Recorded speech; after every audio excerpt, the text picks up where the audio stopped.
We find ourselves here in central Alabama, and we find ourselves here at Horseshoe Bend, and I found a very interesting painting and poster that says, "Who were the Creeks?" Originally named Creek, referring to it as Muskogee Indians living near Horseshoe Creek in central Georgia. Over time, the name spread to include all Muskogee people along the rivers of the present-day Georgia and Alabama. At one time, the region held as many as 60 creek towns. In early visitors to Creek country, this wrote, "The smallest of their towns have from 20 to 30 houses, and the largest have 150 to 200 houses. The houses stand in clusters, irregularly distributed, and down the banks of the river." Although the Battle of 1814, Battle of Horseshoe Bend, and that's where we are now, ended the Creek Wars, the Creeks continued to live along the Tallapoosa River. In 1836, the Muskogee people were forcibly moved west to Indian Territory, where is now Oklahoma, and that would be similar to the Trail of Tears, the Indian Removal Act. So the question here is, if you have the Creek Nation, who were the Red Sticks? By 1813, the Creek Confederation of Towns had split into two factions. One favored cooperation with the United States government, and the other hoped to limit American expansion within their traditional homelands. The more militant faction became known as the Red Sticks.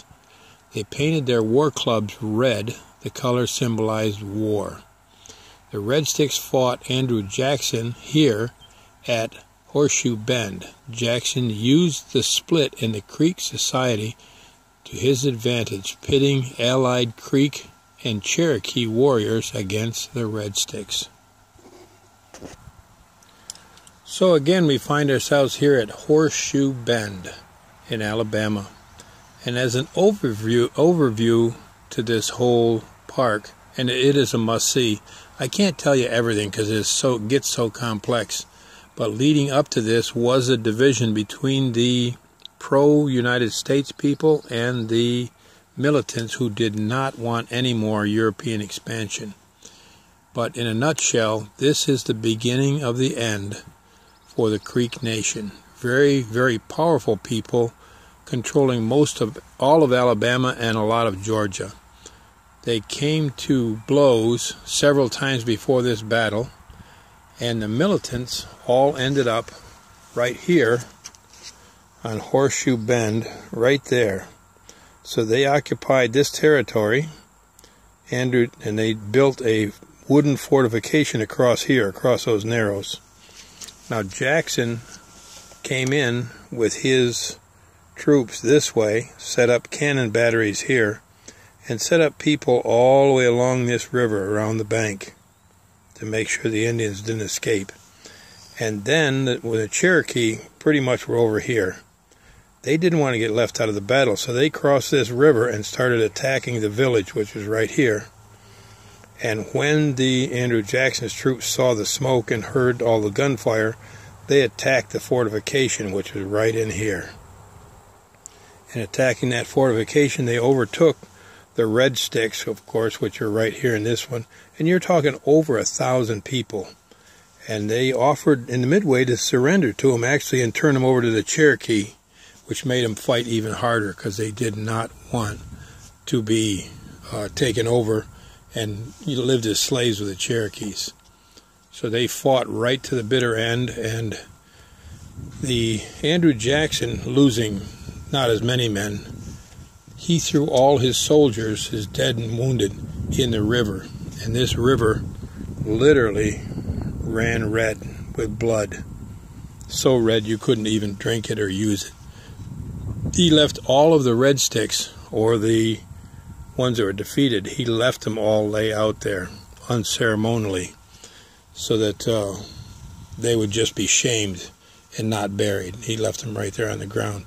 But my overview of this is, it was just a civil war between two factions of the Creek Nation and nothing else. Jackson was sent in at the last minute to help the sympathizers of the U.S. so that the militants wouldn't have the upper hand. And it pretty much destroyed the strength of the Creek Nation on both sides. You get a chance, get your butt down here to Horseshoe Bend in Alabama. It's just between Birmingham and Atlanta, south of Route 20, near Alexandria City, Alabama. Incredible sight. More and film at 11. Stay tuned. Oh, one more little fact I thought was kind of cool. When all the Cherokee formed along this outer perimeter, the outer circle of the river, Jackson, knowing that he has Creek fighting against Creek, ordered all of the Cherokee and the Creek Indians to wear deer tails as part of their headdress, so he would know who not to shoot. Just an interesting fact.